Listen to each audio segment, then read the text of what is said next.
Some of the details you're about to hear are disturbing. I'm weeping. I'm weeping because the kid, she didn't have to kill them kids. She didn't have to do it. I heard the kids around 11:30. Whoever was down there was picking these kids up and they was crying. And one kid said, "Mommy, no, mommy, no, mommy." And I heard a little boy through the floor was kind of crying. And right after that, I didn't hear anything else. For most, parenthood is a promise, a vow to protect, to nurture, to love without condition. But for these children, that promise is broken in the most unimaginable way. Today, we're looking at the dark side of parents. Parents who, after enduring the pain and process of bringing children into the world, ultimately decided those very kids didn't deserve to live. This mother killed her 2 daughters. This father, left to take care of his little 8-month-old, ended her life instead. This young mother killed her 20-month-old daughter. This father killed his 3 kids, including their mother. This father's story is even more disturbing. He unalived all 4 kids. You see, when I say they killed their own kids, you might think it was an accident or carelessness, but it's not the case. In fact, this father is the most merciless parent I have seen so far. One of the children's gasping. They look like they've all been in the back of the head. The 2 adults are dead in the bed. Okay. And do they have wounds too? Fire medical services. Yes. Okay. Do not hang up. Wounds and blood coming out their ears. Before we begin, please note that this video is created for awareness purposes only. I encourage all parents watching to share your thoughts and opinions in the comments section after hearing these stories. Let's start with the story of little Denaria and Davin. Denaria and Davin Hall were just 6 and 8 years old when they were killed. They lived with their mother, Jamaria Hall, in a modest Maryland apartment. From the outside, she looked like a single mom doing her best. But then, something shifted. In 2018, Jamaria was charged with arson and child endangerment. She had intentionally set fire to her parents' apartment after disabling the smoke detectors and destroying family photographs. Most shocking was that her children were inside. Miraculously, they survived. But for this reason, she lost custody of these children. Surprisingly, Jamaria only served a year in prison, then regained custody in court when the father of the kids did not say anything. So, Jamaria got full access to her kids again. Life seemed to return to normal, like in this podcast. I have 2 little mini-me's tonight. This evening I have Denaria Thomas Joy. And I have Davin Thomas. 1 year ago, Jamira recorded this podcast with her 2 children. Y'all been driving me crazy, but I love y'all. I too. Until the irreversible would happen. In the audio, Jamaria joked about her kids driving her crazy, but her voice carried something heavier. Outwardly, she maintained appearances, but her patience was wearing thin, because what happened next was heartbreaking. On August 24th, 2021, residents on Coventry Road in Baltimore reported a foul odor. A maintenance worker was sent to check it out, but when he entered Jamaria's apartment, he made a horrific discovery. I'm just shocked. Nothing happens in this neighborhood. This is quiet. Nothing happens at all. Inside were the decomposing bodies of 8-year-old Davin and 6-year-old Denaria. Denaria had been strangled and left in a bathtub. Davin had been stabbed in the chest and placed inside a sleeping bag. They had been dead for several days. Police immediately launched an investigation, but they found something chilling.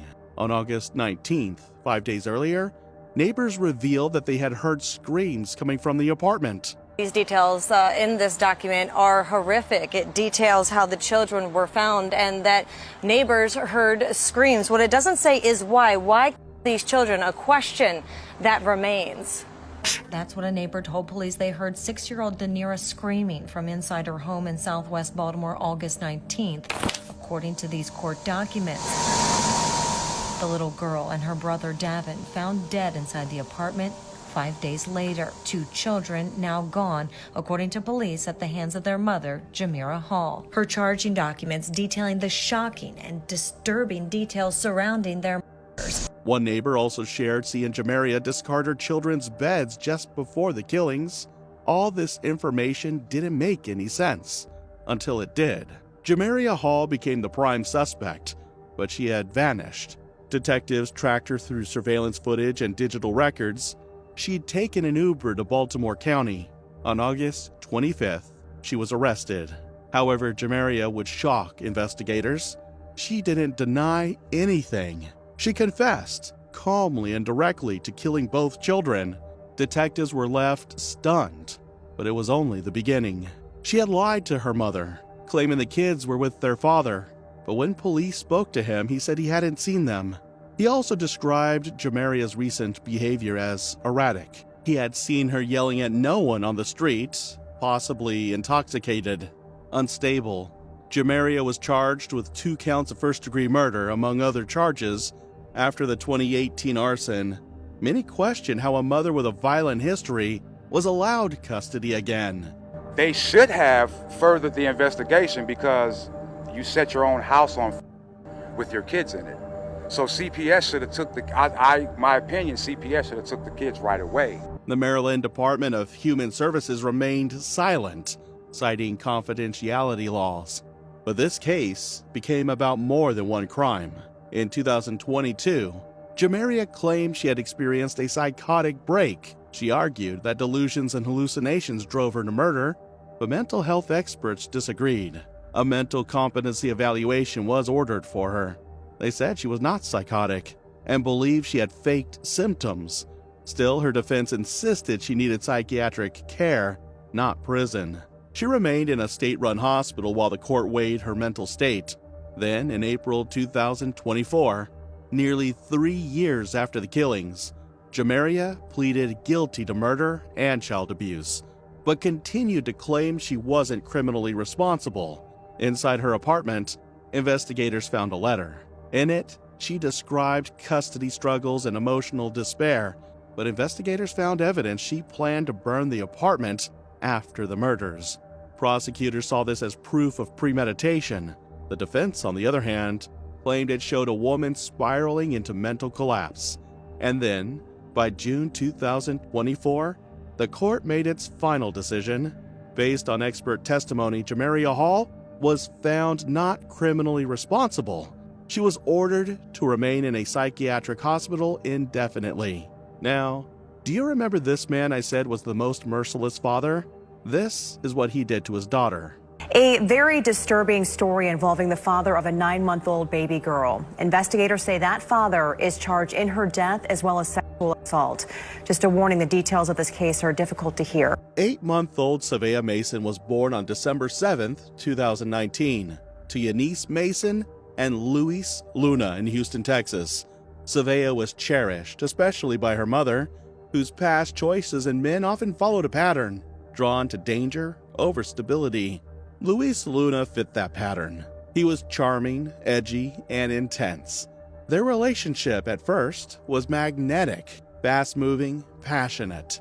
But once their daughter was born, parenthood shifted Eunice's priorities, but Luis seemed unable or unwilling to grow with her. And what followed wasn't just neglect, it was something unthinkable. Then came August 24th, 2020. At 12:20 a.m., Luis Luna called 911. He said his infant daughter wasn't breathing. When paramedics arrived at the apartment on West Park Drive, they found Luna outside, pacing nervously. Inside, they found baby Savea, unresponsive. Luna claimed he didn't know what happened. He said he had tried CPR.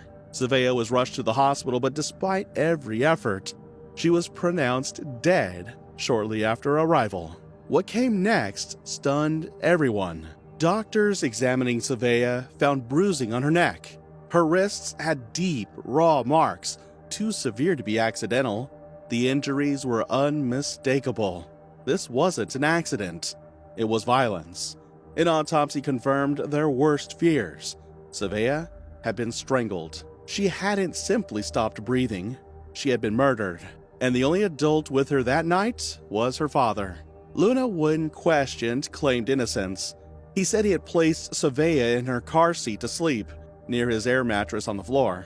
Maybe, he suggested, he fastened the straps too tightly. It was all just a tragic mistake, but investigators weren't buying it.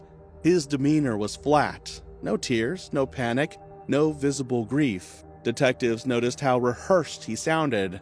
Then came the evidence Luna didn't know they had. The autopsy revealed something even more horrific. Savea had been sexually assaulted. On August 25th, just one day after her death, police searched Luna's apartment. What they found was disturbing. Executed a search warrant on the 25th at the defendant's residence, located bloody baby wipes in a garbage bag in the sunroom where the defendant was sleeping with the complainant. There was no diaper in the bag where the wipes were recovered. Also, it's alleged scratches found around the baby's neck. Other evidence there too, just a little too disturbing to share with you here on TV. There was no crib, no sign a baby had been cared for.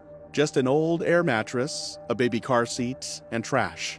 In the sunroom, buried in a black garbage bag, officers found a fistful of bloody baby wipes. This wasn't an accident. This was torture. Surveillance footage confirmed that no one else entered or exited the apartment during the window of Savea's death. No intruders, no visitors. Only Luis Luna. When confronted with the evidence, injuries, autopsy results, bloody wipes, Luna had no defense. He was arrested and charged with capital murder. Luis Luna was scheduled to appear before a judge around 10 o'clock this morning, but according to the judge, they are running behind in the dockets. But this is a horrific case, and looking over some of those court documents, it now shows that Luna is accused of blocking the child's nose with an unknown object. Now, according to the Harris County Sheriff's Office, those deputies were called out to an apartment complex in the 1500 block of West Park for an unresponsive infant. EMS treated the 9-month-old, but she was later pronounced dead at the hospital.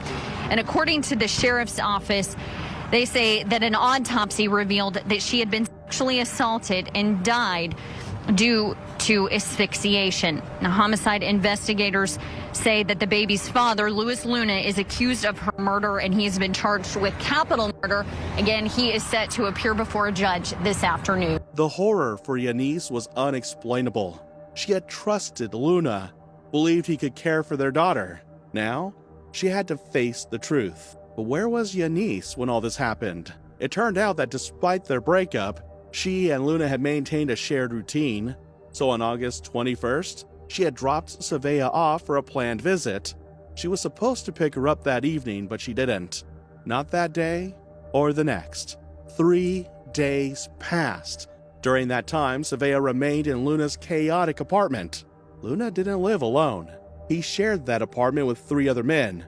It was no place for an infant. And sometime during those 3 days, something unspeakable happened. In September 2024, 4 years after Luna's arrest, his trial began. Prosecutors laid out their case. Savea was suffocated, not from straps, but by deliberate force. They presented the sexual assault evidence. The defense had few options. First, they claimed it was an accident, a car seat strap pulled too tight. Then, they tried a new angle. Luna had been in a psychiatric facility after his arrest. His attorneys argued he wasn't mentally fit to understand his actions or stand trial, but experts disagreed. They said his actions weren't random or psychotic. They were methodical. After 10 days, the jury deliberated and Luis Luna was found guilty and was sentenced to life in prison without the possibility of parole. Her daughter was brutally murdered, taken from her too early, and so, she didn't get to ever celebrate her first birthday. She didn't get to take her to pre-K, see her take her first steps or any of that stuff. So she missed out on all that stuff because of what this man did. How difficult are cases like this? They're difficult because they involve children, and especially a child of this age. I mean, she couldn't walk, she couldn't talk. She had no voice, and so the jury really was the voice for this little girl. and spoke for her by its verdict. The trial lasted 10 days and the jury reached a verdict within a matter of hours. Since it was a capital case, Luna has been sentenced to life in prison without the possibility of parole. But baby Savea wasn't the only one failed by the very people meant to protect her. Thousands of miles away, another child would suffer an unthinkable betrayal. This time, not through violence. Isaiah Nevaeh Kuti was born in April 2018, a quiet, curious baby with big brown eyes and a soft giggle. But her life was cut short under the most tragic circumstances. From the outside, Verfi Kuti didn't seem like a monster. At just 18 when she gave birth, she was seen as a young mother doing her best, but those closest to her had already seen troubling signs. As Verfi grew older, her behavior changed. She became withdrawn, often ran away, and was eventually placed in foster care. By the time she was living at Gosher Court, a supported housing unit for young mothers in Brighton, it was clear something wasn't right. Still, no one stepped in. Verfi came and went as she pleased.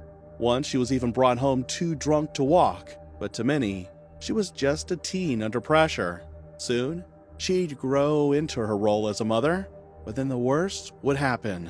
On December 5th, 2019, Verfi left her flat, telling staff she was going to celebrate her birthday in London. What she didn't say was that she had left Isaiah behind, alone, and this was no quick trip. For 5 days, 21 hours, and 58 minutes, Isaiah was trapped in that apartment. No food, no water, no comfort, no one. While she cried and starved, Verfi was out celebrating her birthday like nothing was wrong. Here's where things become almost impossible to comprehend. Just 2 days after abandoning her child, Verfi was spotted dancing at a concert in Elephant and Castle. She smiled as a DJ announced her birthday. She then traveled to Coventry for more parties and later returned to London, all while her daughter suffered in silence. By the time Verfi returned, the damage was done. On December 11th, Verfi returned and called emergency services, claiming her baby wouldn't wake up. Paramedics arrived to find her incoherent and panicked. Isaiah was rushed to Royal Alexandra Children's Hospital, but it was already too late. At first, Verfi tried to lie her way out. Verfi initially claimed she had taken Isaiah with her on the trip, but CCTV from Gosher Court showed her leaving and returning alone. No child, no stroller, no bags, just Verfi. And as detectives pulled phone records, social media posts, and videos, the truth came into sharp focus. While Isaiah lay dying, Verfi was dancing, laughing, and documenting her birthday like nothing else in the world mattered. But then came the most gut-wrenching detail. The autopsy revealed that Isaiah had died from starvation and dehydration. Her tiny body showed the toll: severe nappy rash, weight loss, and signs of prolonged suffering. In fact, this wasn't the first time. In court, it was revealed that between October and December 2019, Verfi had left Isaiah home alone at least 11 times. Some absences were short, others stretched for hours, but every time, her daughter was left at risk. A care worker later testified that there was no formal check-in or check-out system at Gosher Court. Residents could leave freely. Staff were present during the day, but there were no routine checks to ensure babies were safe. On August 6, 2021, Verfi Kuti pleaded guilty to manslaughter. She was sentenced to 9 years in prison. While Isaiah's life was stolen through neglect and abandonment, Shanara's story reveals a different kind of betrayal, one masked as love and sealed with a wedding vow. A warning, the following audio may be hard to hear. They're all gone. I need the police. I don't know who it is to come. You need police or medical? I need medical. I hear one of the kids, they're breathing. They're trying to breathe. Marvin Patterson's brother, frantic, around 10 a.m. December 11th. He says Marvin texted him, overwhelmed. Then he kicked down the apartment door to see the tragedy within. I saw my nieces and nephews. I think they're gone. And then he was in the bed with his wife, and they're deceased as well. The property manager also calling police. One of the children's gasping. They look like they've all been shot in the back of the head. The 2 adults are dead in the bed. Okay. And do they have wounds too? Fire medical services. Yes. Okay. Do not hang up. Wounds and blood coming out their ears. 34-year-old Shannara Bernoulli Patterson had 2 children from previous relationships, Keziah, born in 2009, and DJ, born in 2012. Life was full and joyful, but everything began to shift when she met Marvin Patterson. At first, he seemed like everything she wanted. Marvin was charming, attentive, and slid effortlessly into the family dynamic. They had a daughter together in 2017, and in 2019, they married.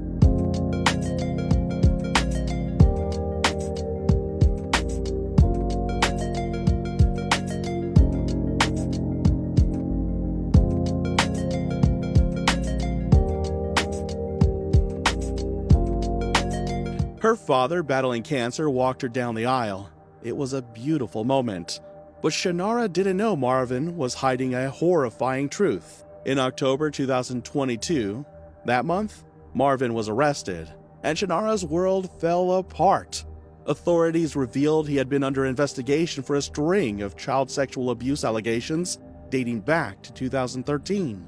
Multiple children accused Marvin of assault, some as recent as 2022. 4 girls came forward. One child described Marvin sneaking into her room while she slept. Another said he cornered her during a visit. A third recalled an incident from 2014 that escalated quickly into attempted assault. One of the girls managed to escape after fighting him off. Despite these deeply disturbing allegations, what happened next was surprising. Shannara struggled to accept that Marvin could be capable of such horrific acts. And even with the weight of the charges, somehow Marvin was released. A judge reduced his bail from $100,000 to $10,000. Shannara had spoken on his behalf and even paid for his release. She was still trying to believe in the man she thought she knew. But Marvin could no longer live with a family. Court orders prohibited him from any contact with minors. His release strained them both emotionally and financially. And then came life's roller coaster. Shannara, who was mourning her father, and then came the pandemic, and with Marvin unable to provide, the burden fell on her alone. Eventually, she was evicted from her home. With few options, she moved into Marvin's apartment with her children, a decision she would come to regret. December 11, 2023, just one day after her birthday, Marvin, overwhelmed by debt himself, an impending trial, and what appeared to be a complete psychological break, retrieved a gun. At around 8 a.m., while everyone slept, he shot 14-year-old Keziah, 11-year-old DJ, and 6-year-old Zamira. Then, he turned the gun on Shannara, shooting her twice. Finally, he turned the gun on himself. What Marvin didn't know was that DJ, though gravely injured, was still alive. At 10 a.m., Marvin's brother, disturbed by a text Marvin had sent the night before, arrived at the apartment. Finding no response, he forced entry and found the bodies. They're all gone. I need the police. I don't know who needs to come. You need They're all police gone. or medical? I need medical. I hear one of the kids, they're breathing. They're trying to breathe. Marvin Patterson's brother, frantic, around 10 a.m. December 11th. He says Marvin texted him, overwhelmed. Then he kicked down the apartment door to see the tragedy within. I saw my nieces and nephews. I think they're gone. And then he was in the bed with his wife, and they're deceased as well. DJ was rushed to the hospital. Doctors fought for months to keep him alive, but in September 2024, he succumbed to his injuries. Shannara's story was one of trust shattered. But while I stand up here trembling with fear, I put on my bravest face to be in the same room with the man who murdered all 4 of my children. 2 of them violently in front of me with a gun, Chadney and Kara. And he killed my other 2 babies, Coy and Kaylee, with a hose that ran from the tailpipe of his car to where they were innocently sleeping. But what happened to Faith Green would take the pain of betrayal into a realm no mother should ever have to endure. Faith Green was a devoted mother of 4, daughter of a respected pastor, and faithful member of her church community. Faith's life centered around nurturing her children and building a safe, loving home, until she met Gregory Green. Before Gregory, Faith was raising 2 children from a previous relationship, 19-year-old Chadney Allen and 17-year-old Cara Allen. Both ambitious and full of promise, Chadney dreamed of filmmaking and Cara planned to become an obstetrician. Gregory was a city worker with a criminal past who seemed to offer redemption. Despite his history, he had served 16 years for killing his first wife, but Faith saw something worth believing in. They married in 2010 and had 2 daughters together, Coy, age 5, and Kaylee, age 4. To outsiders, they appeared like a picture-perfect, blended family, but no one could have predicted what happened next. I don't even think any punishment could fit the crime. He does not deserve to be alive. Look what he did. Look what he did before this and was let go. Gregory's past haunted the marriage.